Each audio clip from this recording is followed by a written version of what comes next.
ही संस्थेचा जो प्रोग्राम आम्ही केलेला आहे, या संस्थेच्या प्रोग्रामामध्ये आम्ही मराठी मुलांसाठी 5 मुद्दे ठेवलेले आहेत. त्याच्यामध्ये पहिला मुद्दा आहे बिझनेसचा, दुसरा मुद्दा आहे खेळाचा, तिसरा मुद्दा आहे आपल्या पॉलिटिशियन्स जे आपले लोक असतात त्यांना कसा सपोर्ट मिळेल तो, चौथा मुद्दा आहे की बाबा कुठल्या पद्धतीने आपण पूर्ण राज्यभरातले जे चांगले चांगले व्यवस्था आहेत, बिझनेस करायच्या पद्धती आहेत आणि मुलांची जी फिरण्याची जी आवड आहे ती पूर्ण करायची, ती एक आपण हे करतो आहे.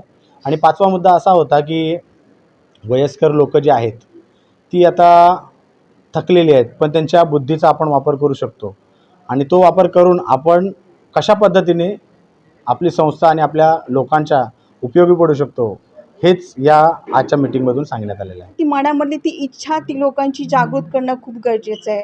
त्यामध्ये समाजात आपल्याला असे खूप कमी लोक तुरळक आढळतील की ते अशा घटकांचा विचार करतात आणि त्याच्या पलीकडे जाऊन ते काहीतरी काम करण्याचा प्रयत्न करतात.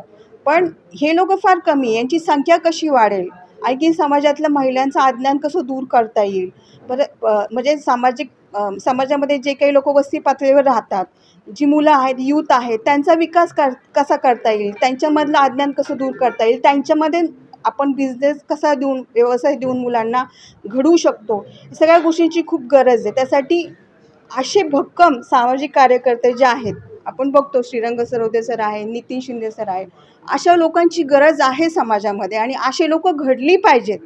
हे कधी होणार, याला किती काळ जाणार, हे सगळं गंभीरतेने समाजातल्या लोकांनी घेतलं पाहिजे. आणि जे संघटनेचे रोल्स आहेत त्याच पद्धतीनं राज्यातील जे सुशिक्षित बेकार मुलं असतील त्यांच्यासाठी बिझनेस उपलब्ध करून देऊ. जसं की सरांनी म्हणले की मला प्रत्येक जिल्ह्याला एक वसतिगृह निर्माण करायचं आहे. आम्ही जे गोरगरिबाचे जे अल्पभूधारक शेतकरी आहेत यांचे मुलं तळागाळातले शोधून त्यांची एक टीम बनवून आम्ही प्रत्येक जिल्ह्याला वसतिगृह करण्याचा सुद्धा आम्ही प्रयत्न करू. त्याचबरोबर अगोदरच आम्ही राज्यामध्ये विधवा महिला, प्रत्येक महिला यांच्यासाठी घरकुलाची मागणी केलेली आहे. प्रशासनानं आम्हाला त्याची मंजुरीसुद्धा दिली आहे, पण त्यांनी 400 बायकांची आम्हाला यादी मागितलेली आहे. ती यादी आमची अजून पोचली नाही, तर ती बाकीचं राहिलेलं उर्वरित काम आम्ही या मात्र एज्युकेशन सोसायटी या समितीच्या वतीनं आम्ही पूर्ण करू. मी एवढं सांगतो. आणि